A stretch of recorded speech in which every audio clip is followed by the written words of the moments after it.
네, 안녕하세요. 네, 반갑습니다.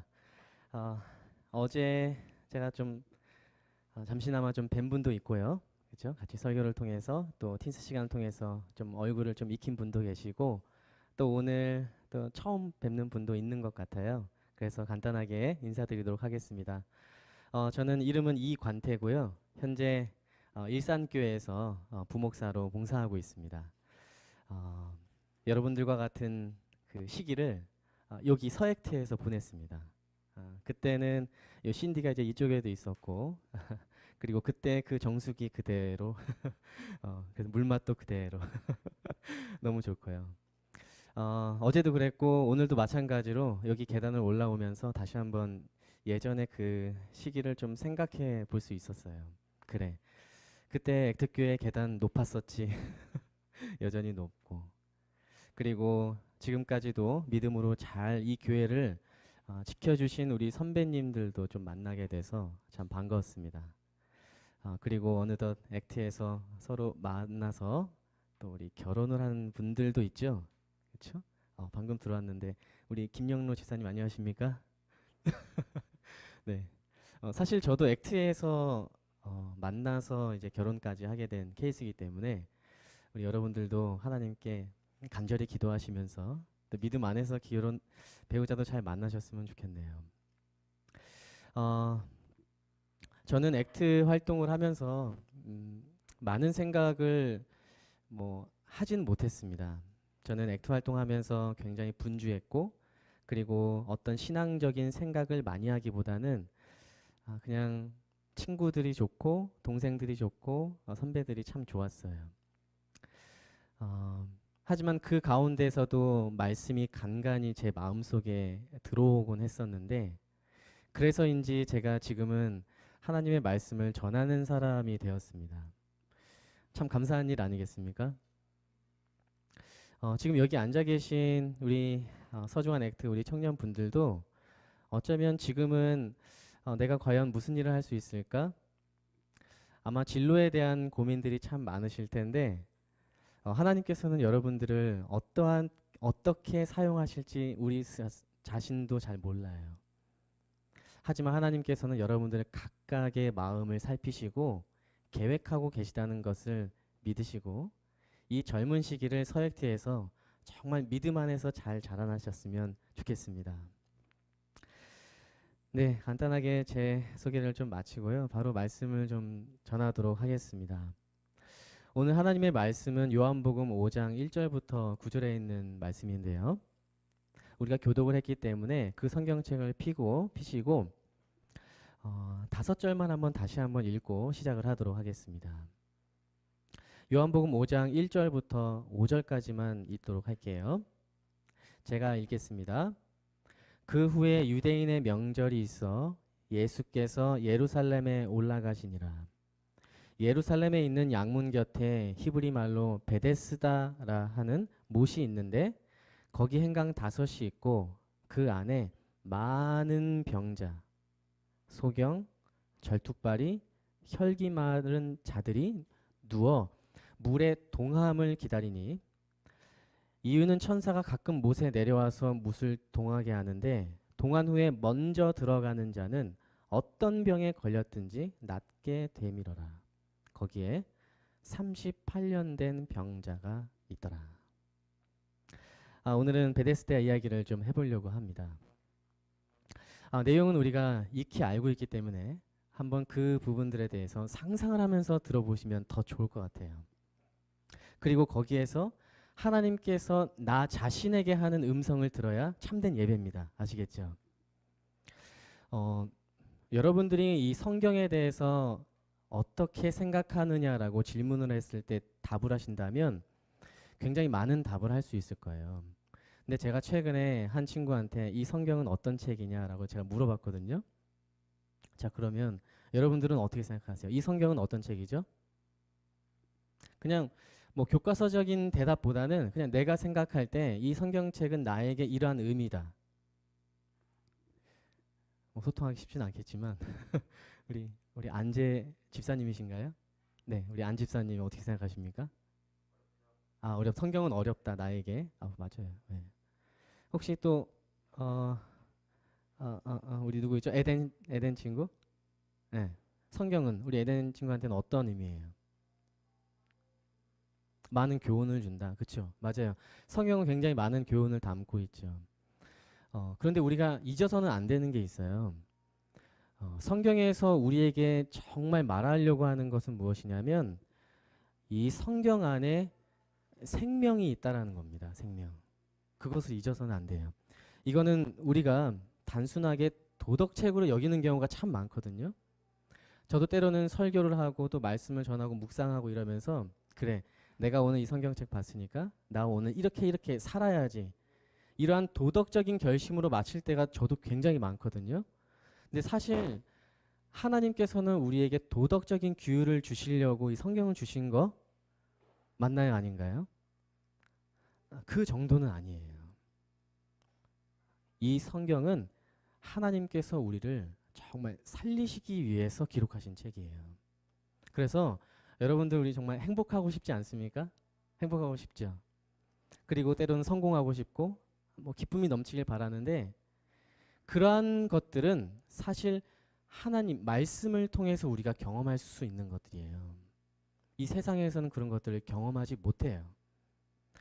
일시적으로 혹은 우리를 속일 수 있겠지만 참된 것은 이 하나님의 말씀에 있다는 것을 믿으면서 들으셨으면 좋겠습니다. 저도 그렇게 한번 전해볼게요. 여기에 보시면 베데스다라는 못이 있어요. 그죠? 근데 거기에는 사람들이 몇 명 정도 있었죠? 3절에 보시면요. 숫자는 안 나오죠? 대략 몇 명일까요? 저는 한 100명 넘었을 것 같아요. 훨씬 더 많았을 거라는 생각도 듭니다. 근데 거기에 있는 사람들은 좀 일반적인 사람들은 아닌 것 같아요. 그죠? 보니까 어떤 사람들이죠? 한번 읽어볼까요? 3절 보시면 그 안에 어떤 사람? 병자, 또 소경, 절뚝발이, 그리고 혈기 마른 자들. 그러니까 정상인 사람이 있어요? 없어요? 거의 없어요. 근데 그 사람들이 거기에 왜 있었냐면 그들의 공통적인 목표가 있었거든요. 그 목적이 뭐냐면 바로 자기가 낫는 거였어요. 자기에게 가장 중요한 것은 낫는 것이고 곧 그것이 그 사람에게는 행복이고 성공이었어요. 그렇죠? 안진뱅이가 일어설 수 있다면 그것이 가장 행복한 일 아니겠어요? 그렇죠? 혈기 마른 자가 다시 한번 혈기가 돋는 그 강한 팔뚝을 가지면 얼마나 행복하겠습니까? 그런데 우리가 잘 알다시피 이 베데스다 못에 들어가면 내가 행복해질 것이다. 곧 회복이 될 것이다라는 말은 진실이었습니까? 거짓이었습니까? 어때요? 진실이었어요? 거짓이었어요?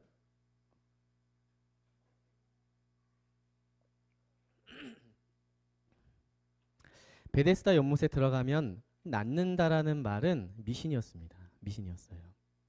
그래서 시대소망 있죠? 시대소망에 보면요. 이 책을 주석하고 있는데 굉장히 많은 사람들이 첫 번째 밤을 새워서 기다렸다고 기록을 해요. 그러니까 행복하기 위해서 그리고 성공하기 위해서 밤새 노력했다라는 거예요. 왜냐? 그 물이 언제 움직일지를 모르니까. 그 기회를 놓치면 되겠습니까? 안 되겠죠. 그리고 두 번째, 밤새서 한 새벽 2시에 물이 움직이는 것을 딱 봤어요. 그때 바로 들어갔는데 그때 많은 사람들이 그 못에 들어가서 죽었다라고 기록해요. 참 재밌죠. 굉장히 많은 사람들이 그 못에서 나음을 입었기보다는 굉장한 이 피해를 입은 사실이거든요. 그런데도 그 사람들은 여전히 베데스다에 들어가기를 원했어요. 우리도 이런 부분들에 대해서 좀 생각을 할 필요가 있는데 뭐 좀 일반화시키진 않을게요. 그냥 그 단적으로 예를 들자면 자, 우리가 돈을 많이 벌면 행복에 뭐 가까울 수도 있을까요? 아, 그래요? 돈을 많이 벌면 행복할 것 같다라는 사람 한번 손 들어볼까요? 아, 그쵸. 돈을 많이 벌면 정말 행복하죠. 저도 지금 맥북 요번에 새로 나왔거든요. 그래서 그 너무 비싸서 돈 모으고 있는데 정말 그런 거 걱정 없이 이제 살 수 있고 그렇죠? 그렇다면 행복할 것 같기도 해요. 그런데 돈이 많으면 행복할까요? 그러니까 돈이 많기 때문에 행복한 걸까요? 그것도 얘기가 달라지죠. 그러니까 돈이 많으면 무조건 행복한 건 아니죠. 그러니까 돈이 많으면 예를 든 겁니다. 돈이 많든지 아니면 내가 어떤 명예나 권위를 얻든지 혹은 내가 원하는 무언가를 성취하면 나는 행복할 거라고 생각을 하고 어떻게 산다고요?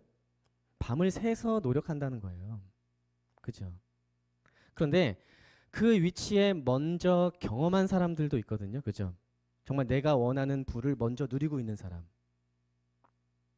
그런데 그 사람들의 마지막의 고백들은 사실 대부분 그것 때문에 행복하다고 말하는 사람은 거의 없어요. 여기에 대해서는 동의하십니까? 정말 그래요. 그것을 내가 성취하였기 때문에 내가 행복을 누렸다라기보다는 보통 마지막 순간에는 나의 사랑하는 누군가로 인해서 행복했다는 말을 가장 많이 해요. 자, 이 사람들은 자기의 목적이 그 안에 들어가는 거예요. 그래서 밤을 새서 노력을 하지만 결국에는 물에 빠져 죽는 사람이 대부분이었어요. 행복하려고 나는 최선을 다했는데 그것이 거짓이었다. 사실 이 베데스다에서 얘기하는 거 첫 번째거든요. 세상은 우리가 살고 있는 뭐 학창 시절뿐 아니라 직장 생활 경쟁할 수밖에 없죠. 그렇죠? 경쟁 자체는 나쁜 것이라고 말할 수는 없겠지만 사실 경쟁이라는 이름으로 우리를 하나님과 가까이 하지 못하게 하는 요소들이 정말 많아요. 그렇죠?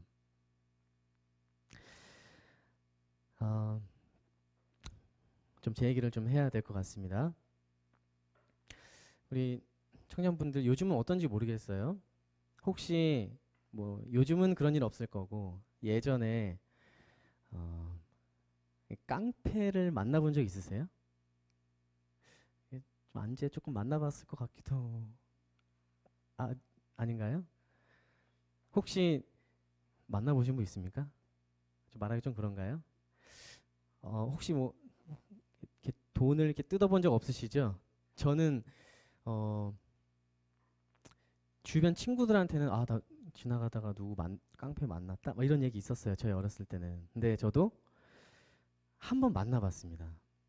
어디서 만났냐면 오락실에서 만났어요. 오락실. 요즘 오락실이 있나요? 이제 게임을 하는 장소인데 오락실에 딱 갔어요. 갔는데 오락실이 3층이에요. 근데 복도가 보통 어둡거든요. 계단 딱 올라가는데 거기에서 저는 그때 중학교 1학년이었습니다. 중학교 1학년이었는데 그 형님이 누군지 몰라요. 모르는데 나보다 키가 훨씬 큰 그분이 너 잠깐 일로 와볼래? 딱 그러는 거예요. 그때 가면 돼요, 안 돼요? 사실 그때 가면 안 됐어. 네. 근데 오라고 하니까 갔어요. 근데 이렇게 얘기하시더라고요. 얼마 있어? 딱 그러는 거예요. 저는 이제 그때 이제 킹 오브 아세요? 킹 오브 파이터 그 오락을 굉장히 좋아했는데 그 게임을 하려고 제가 500원을 제 주머니에 넣고 있었어요. 뭐 그 당시에는 저에게는 작은 돈 아니었거든요. 그 돈을 좀 있으면 나한테 줄래? 딱 그러는 거예요. 그래서 이거 안 된다고 딱 그랬더니 그때부터 얼굴이 샥 변하면서 이제 험악한 얘기가 싹 나오더라고요. 근데 그분이 몇 명이었냐면 한 명이었어요. 한 명. 자, 여러분들 뭐 그런 경험 없을 수도 있겠지만 여러분들이 그런 사람을 만나면 뭐 어떻게 태도를 취하겠습니까? 도망가시겠어요? 근데 그게 참 쉽지 않더라고요. 근데 그냥 되게 무서운 상태로 딱 있는데 하나님께 기도했어요. 뭐라고 기도하면 될까요? 위기의 순간에 그 예레미야 29장에 너희가 나를 찾으면 부르짖으면 나를 만나리라 했잖아요. 그래서 속으로 하나님을 막 찾았어요. 그런데 와, 하나님은 정말 살아계신 게 밑에서 사람들이 올라오는 거야. 다. 그럼 이제 어떻게 하면 될까요? 어떻게 하면 되죠? 이제 도와달라고 제가 이렇게 하면 되지 않겠습니까? 한 2명이 올라왔거든요. 딱 보니까 인상도 괜찮았어요. 아, 어쩌면 선한 분이시겠다 생각도 딱 그 순간 많은 생각을 막 하니까, 그러면서 이 2명이니까 아, 이 2분한테 도움을 요청하면 내가 어쩌면 이분들이 이길 수 있지 않을까 충분히 생각을 하고 이렇게 도와달라고 말을 하려고 딱 하는데 여기 친구인 거야. 그래서 셋이가 일행이었던 거예요. 그래서 망을 봐주려고 올라온 것 같았습니다. 그러면서 그 분들이 이 2분이 올라가면서 이렇게 빨리 정리하라는 그런 의미로 이렇게 씩 웃으면서 갔어요. 제가 이제 그때 생각을 이제 하게 되면서 무슨 생각을 하는 것이냐면, 사실 그 당시에는요, 그 저를 위협했던 그 깡패, 이제 형님이라고 하는 그분이 무서웠거든요. 근데 지금 돌아보면 나를 그러한 상태로 두었던 주변 사람들이 참 많이 원망스럽더라고요. 물론 하나님께 기도해서 그 2분이 와서 일행이었고, 하지만 그 몇 분들이 좀 더 있긴 했어요. 하지만 대부분의 많은 사람들이 사실 제가 키가 작았고, 그리고 그러한 형이 나를 붙잡고 복도에 서 있는 것을 보면 대충 느낌 오지 않겠어요? 그런데 사실 대부분 신경을 많이 쓰지 않았어요. 때론 우리도 주변에 어려워하는 사람들 별로 신경 안 쓰잖아요. 그죠?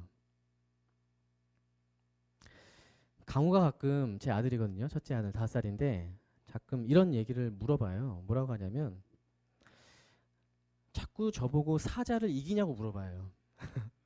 아빠 사자 이겨? 이러는 거예요. 부모로서 굉장히 많은 생각을 하게 돼요. 왜냐하면 아이들에게는 또 교육이 중요하니까. 그럼 제가 뭐라고 대답을 하면 가장 좋을까요? 아빠니까 사자 이긴다고 해야 될까요? 사실 별거 아닌 질문이기도 한데 저는 고민이 되더라고요. 내가 사자를 이겨야 되는 건가? 아니면 져야 되는 건가? 내린 결론은 아빠는 사자랑 안 싸울 거야 라는 대답이었어요. 아빠는 사자랑 안 싸울 거야.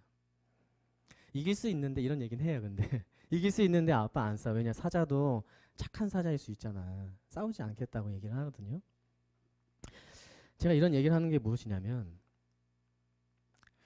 우리가 지금 살고 있는 이 현대 사회 자체가 누군가를 이겨야만 하는 사회를 우리가 살고 있다는 거예요. 그렇죠? 내가 무언가에 합격하려면 내가 얘를 이겨야 되잖아요. 저도 목회 시험 볼 때 25분이 지원을 하셨거든요. 그죠? 그런데 뽑는 사람은 2명에서 3명이에요. 근데 다 믿음 갖고 기도하고 하는 거잖아요. 마찬가지로 여러분들도 다 기도하면서 학교 들어가길 원하고 취직하길 원하는데 뭐 그 사람들은 뭐 기도 안 하겠습니까? 경쟁을 해야 돼요. 그런데 우리는 사실 신경을 쓸 수가 없잖아요. 왜냐? 내가 살아야 되니까.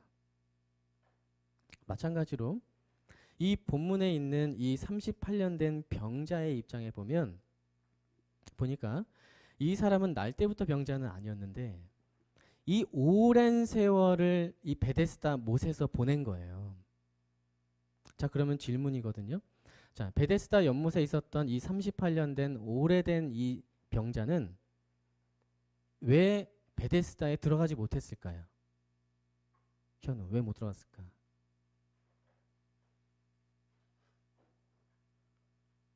이유가 있었겠죠. 그죠. 사연이 있습니다. 이 사람은 걸을 수 없는 사람이었잖아요. 그죠? 걸을 수 없고 누워 있을 수밖에 없는 사람이었겠는데, 그러면 만약에 우리가 그 못에 있는 사람이라고 생각했을 때 제가 38년 된 그 병자라고 할게요. 그런데 안제가 여기 팔에 피가 좀 났어요. 그러면 이거 빨리 낫고 싶죠. 그죠? 그죠? 그럼 어디 들어가면 돼요? 아, 베데스다 못에 들어가면 되는 거거든요. 그죠? 그러면 그 상황에서 이제 한 명, 두 명 정도 들어갈 수 있다고 했을 때 저를 들여보내 주시겠어요? 아니면 본인이 들어가겠어요? 그래요? 안 들어갈 거예요? 아, 그래도 말이라도 해줄 줄 알았는데. 어, 그렇겠죠, 우리가. 그 사람의 상황이 어떻다 할지라도 내가 느끼는 감정이 가장 힘들고 슬픈 거예요. 그죠? 그러니까 이 38년 된 그 사람이 얼마나 오래 기다렸든지는 나는 상관이 없고 그 사람을 뭐 하고요? 발로 밟고 들어가는 거예요. 이 사람 디딤돌 삼아 들어가는 겁니다. 그렇게 몇 년이요? 38년을 보낸 것 같아요.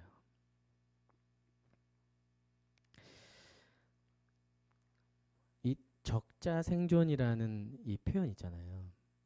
그러니까 강한 자가 살아남는 거. 우리가 살고 있는 시대가 그래요. 강한 자가 살아남고요. 똑똑한 사람이 성공하고 그리고 무언가 가진 사람이 더 갖는 거거든요. 그렇죠? 그런데 하나님을 정말로 믿는 우리도 그 사람들과 똑같이 살면 될까요? 물론 우리가 무언가에 최선의 노력을 하는 것은 중요하겠죠. 그죠? 굉장히 중요해요. 저도 정말 열심히 노력해서 대학교도 들어가고 또 목회자 되기를 또 연습 훈련하고 그러고 있거든요. 최선을 다하는 건 굉장히 중요해요. 그런데 그것으로 그냥 마친다면 다른 것이 없는 거예요. 그죠? 그냥 내가 사람들과 경쟁 속에서 무조건 내가 이겨야 되는 사람으로 살아가면서 일주일에 한 번 교회 오는 것은 사실상 이중적인 삶을 사는 것일 수도 있죠. 우리가 때로는 그러한 가치관에 완전히 매몰되어서 살아가는 경우가 될 것이라면 하나님께서는 그 사람과 함께 일하시기는 어려울 거예요. 왜냐? 하나님은, 우리 예수님은 그런 분이 아니시기 때문에.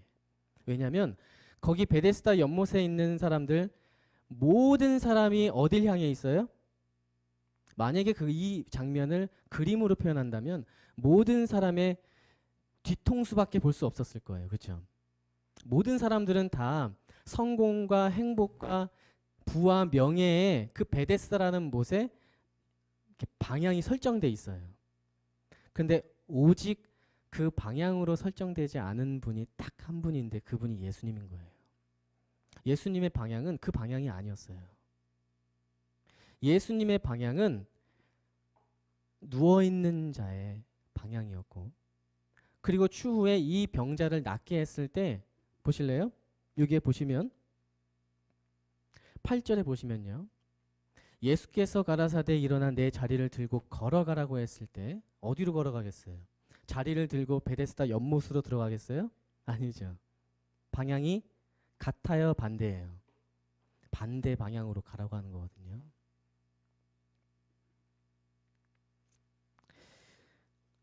우리가 그러한 현대 사회에서 살고 있는 것은 어쩔 수 없지만 우리의 본질적인 방향은 베데스다가 아니라 예수님 혹은 예수님이 바라보는 그 어려운 자들에게 향하여 있어야 된다는 거예요.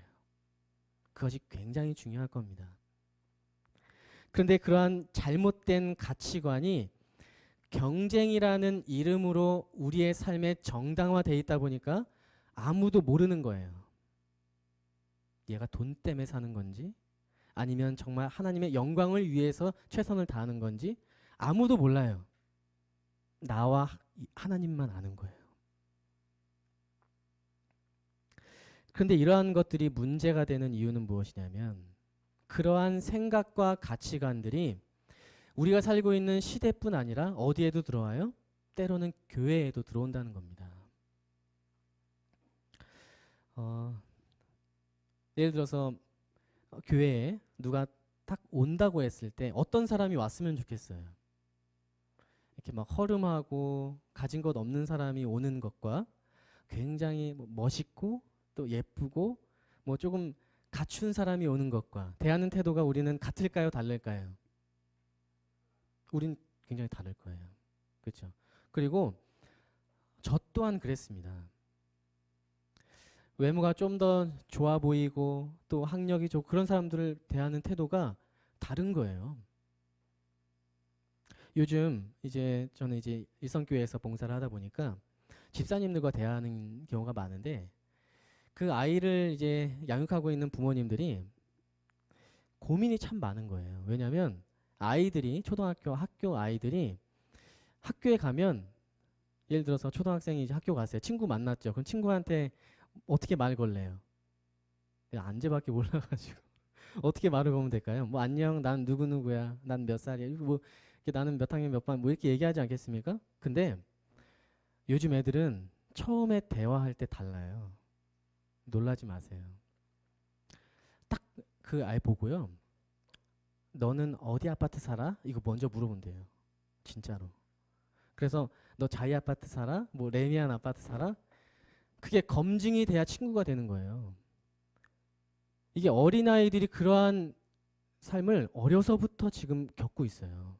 굉장히 충격적이더라고요. 그러한 아이들이 그러한 학교 생활을 통해서 무엇을 배울까? 그러니까 오직 베데스다에 들어간 사람만 성공인 거예요. 그런데 그 장소에 예수님이 가셨다는 겁니다. 예수님이. 예수님은 매력적인 분이 아니세요. 그죠? 우리가 뭐 예수님이 뭐 기적도 베푸시고 뭐 선하시고 이런 것 때문에 우리가 매력을 느낀다면 그것은 정말 감사한 일인데 그 당시에 예수님은 정말 매력이 없어요. 예수님은 좀 외모적으로도 조금 이렇게 좋은 외모는 아니셨죠. 그죠? 이사야 53장에 보면 예수님은 이렇게 흠모할 만한 것이 없었다라고 얘기를 하거든요. 그렇다면 이거는 그 사람이 가지고 있는 외형적 매력은 없었다는 거예요. 그렇죠? 예수님 뭐 키가 막 크거나 혹은 뭐 덩치가 있거나 그러진 않았다는 겁니다. 그리고 예수님도 뭐 S대 출신은 아닐 거죠. 그죠? 예수님은 랍비에게 교육을 받지 않았어요. 그냥 부모에게 배웠죠. 하나님께 배웠죠. 그 직업이 뭐였어요? 예수님? 목수였거든요. 요즘은 뭐 혹시라도 요즘은 뭐 직업을 비하하는 건 아니지만 그 당시에 목수라는 직업은 비천한 직업이에요. 그냥 평범하고. 그 예수님은 돈도 없었죠. 그렇죠? 유다가 와서 제자 되기를 원했을 때 뭐라고 했어요? 나는 머리 둘 곳조차 없다. 집도 없고 갈 데도 없다라는 거죠. 이러한 예수님이셨는데 그 가장 매력이 없는 그 예수 그리스도께서 행복하길 원하고 성공하기 위하여 그 미신적 베데스다를 끊임없이 향하고 있는 사람에게 찾아가십니다. 오늘날 우리에게 찾아와요. 우리 성공하기 위해서 사실 안 달라 있지 않습니까? 그죠? 나는 그거 아니면 안 되잖아요. 그죠? 그래서 내가 내 목표를 이루기 전까지는 아무것도 양보를 안 해. 그죠? 뭐 시험이 됐든 뭐 예배가 됐든 뭐가 됐든 양보를 안 해요. 저도 그런 경험이 있었고요. 그리고 사람들이 다 거기를 향하니까 나 혼자 방향을 다른 곳으로 설정하기가 두려워요. 저도 기계공학 시절에 토요일 날 시험을 본다고 해서 교수님 제가 토요일에 좀 교회를 가야 되겠습니다 해서 교수님한테 허락을 받았는데 누구한테 허락을 못 받았냐면 우리 기계공학과에는 해병대 출신 모임이 있어요. 그 형들이 허락을 안 했어요. 그러니까 무섭죠. 그 학교 다닐 때는 선배가 제일 무섭잖아요. 근데 그 형들 과자면 약간 빨간색 뭐 색깔도 있거든요. 해병대 출신이어서 쉽지 않죠. 나 혼자 방향을 다른 곳으로 설정한다는 게 뭐 유독 안식일만 얘기하는 게 아니에요. 우리의 삶의 전반적인 부분을 얘기하는 겁니다.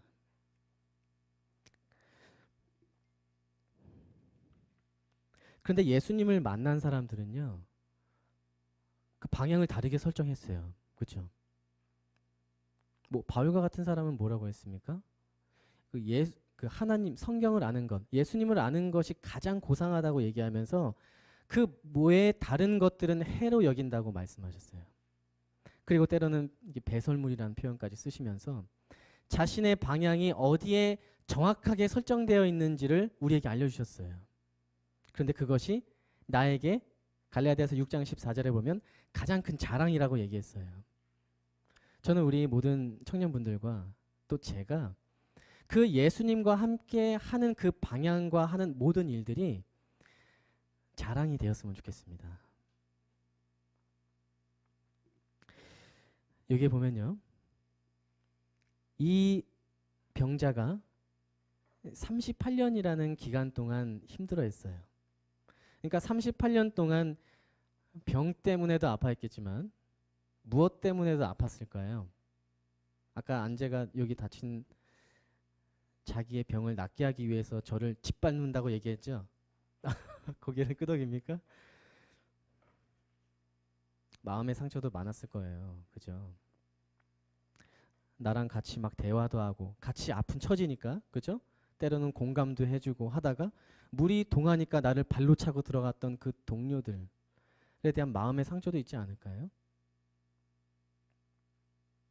근데 그 기간이 38년, 그러니까 너무 오래되었다는 겁니다. 너무 오래됐어요.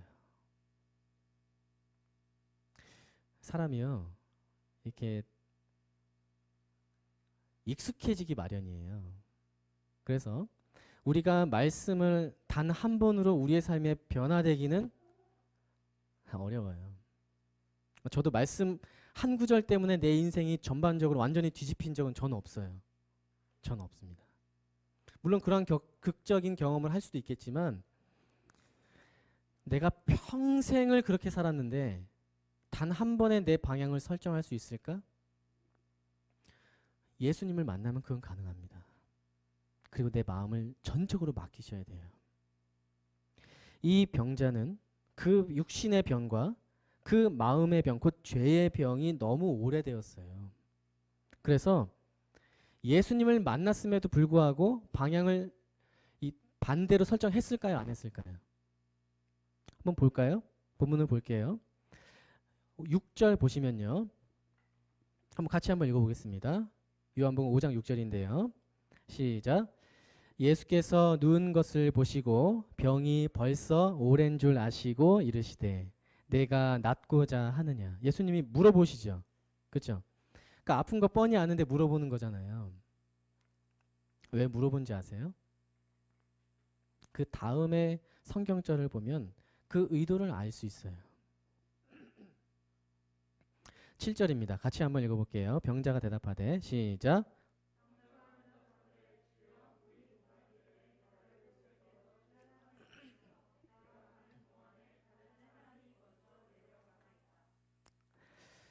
그렇죠. 병자가 이렇게 대답하죠. 너가 낫고자 하느냐라고 했을 때 아, 네, 그럼 제가 낫길 원합니다라고 말하면 딱 끝나는 건데 그 사람은 이렇게 대답을 안 해요. 뭐라고 얘기하죠?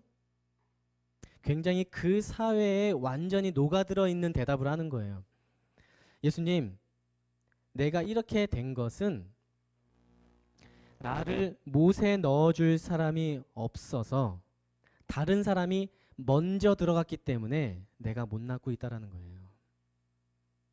그러니까 예수님께서는 치료해 주러 가셨는데 이 사람은 그 38년은 기간 동안에 그 사회에 너무 익숙해져 있는 나머지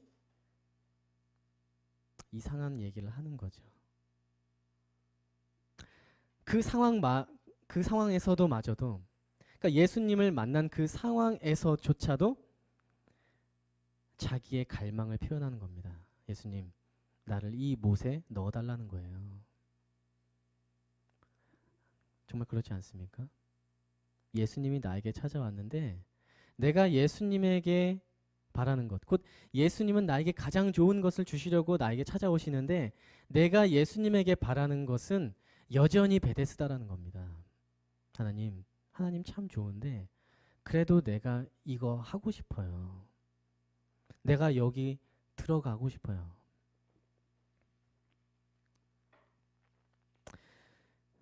그러한 삶이 너무 익숙해진 나머지 예수님의 말씀을 들어도 내 삶은 그대로인 겁니다. 하지만 예수님께서는 우리 어제의 말씀을 좀 복기해 보자면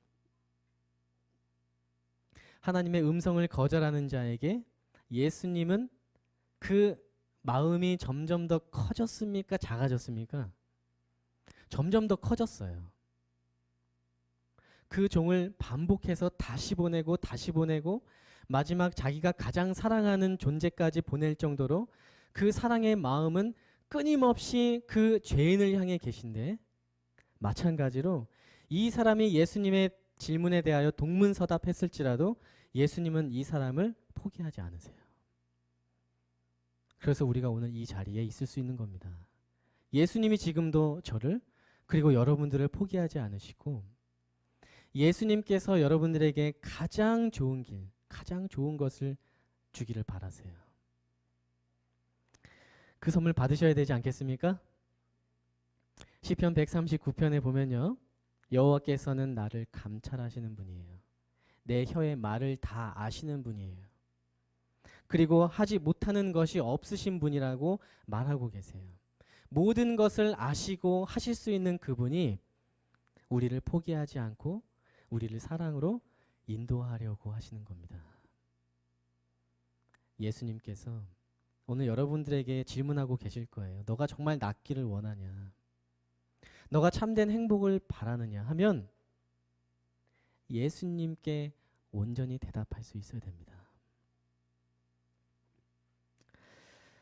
여러분들 요한복음 5장 서두에 보시면요.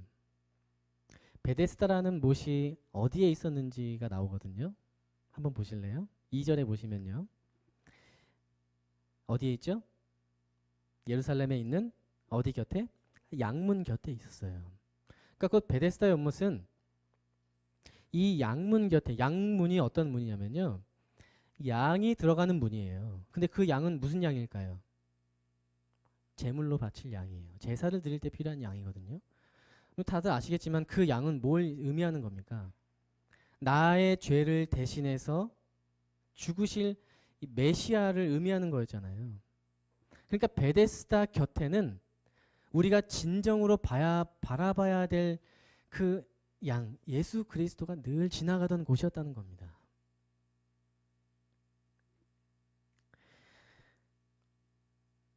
이제는 그 예수님이 직접 찾아오신 거예요. 그리고는 그 병자에게 8절에 이렇게 말씀하십니다. 예수께서 가라사대 일어나 내 자리를 들고 걸어가라 하시니. 예수님의 이 믿기지 않는 말이 오늘날 우리의 가슴에 다시 한번 새겨지셔서 내가 가고자 하는 곳이 베데스다인지 아니면 예수님인지를 생각해 보시고 다시 한번 우리의 방향을 조율하시기를 바라겠습니다. 제가 한 이야기만 하고 말씀을 좀 줄이도록 하겠습니다. 좀 사소한 경험입니다. 어제도 제가 좀 일상의 경험을 좀 말씀드렸는데 얼마 전은 아니죠. 뭐 한 몇 달 됐습니다. 얼마 전에 이 설교를 이제 노트북으로 작성하는 과정 중에서 키보드 좌판에 그 시옷이라는 글자가 눌러지지 않는 거예요. 굉장히 난감하더라고요. 약간의 예를 들어서 뭐 키읔이나 뭐 히읗이나 이런 거 좀 약간 그러한 글자들이 좀 안 눌러지면 설교 원고를 작성하는데 사실 어려움이 없는데 시옷은 참 많이 쓰이거든요. 그죠? 몸하게 씁니다. 뭐 이런 표현이 많으니까요.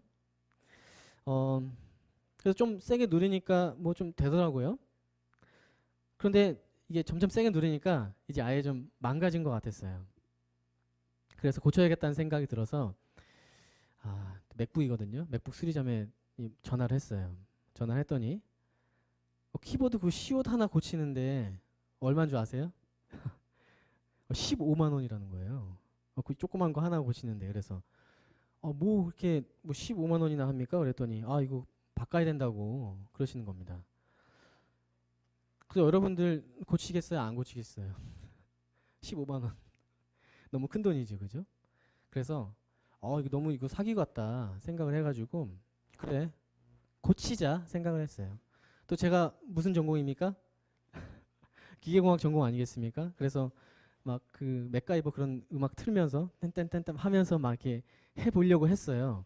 그래가지고 막 드라이버 딱 껴가지고 이렇게 뺀 다음에 다시 누르니까 됐을까요? 안 됐을까요? 됐어요. 됐어. 그래서 무슨 생각이 들었을까? 역시 주인공은 역시 난 나야. 역시 전공 잘했어. 고쳤으니까요. 그래서 수리점에 전화해가지고 취소했습니다. 제가 고쳤다고. 고쳤으니까 괜찮다고. 왜 웃죠? 진짜 약간 좀 뿌듯했어요. 그래서 고쳤습니다. 이렇게 얘기를 했습니다. 그런데 문제가 생겼어요. 이게 계속 반복해서 누르니까 이게 뭔가 좀 뭉개지는 느낌이 좀 드는 거예요. 소리가 달라요. 탁탁탁탁 이런 소리 나야 되는데 약간 툭툭 이렇게 뭉개지는 소리가 나면서 그러다 보니까 이제 점점 더 누르게 되잖아요. 그죠? 문제가 생기는데 이젠 시옷만 안 누르는 게 아니라 옆에 있는 거 기억이 안 눌러지는 거예요. 결국 나는 감사할 수가 없는 거야. 설계하면서 감사는 할 수가 없어. 기억과 시옷이 안 눌러져요. 그러다 그 옆에 있는 거 하나씩 이제 아가 안 눌러져요. 그러니까 이제 대본을 쓰는 것은 이제 어려워진 상황인 거죠.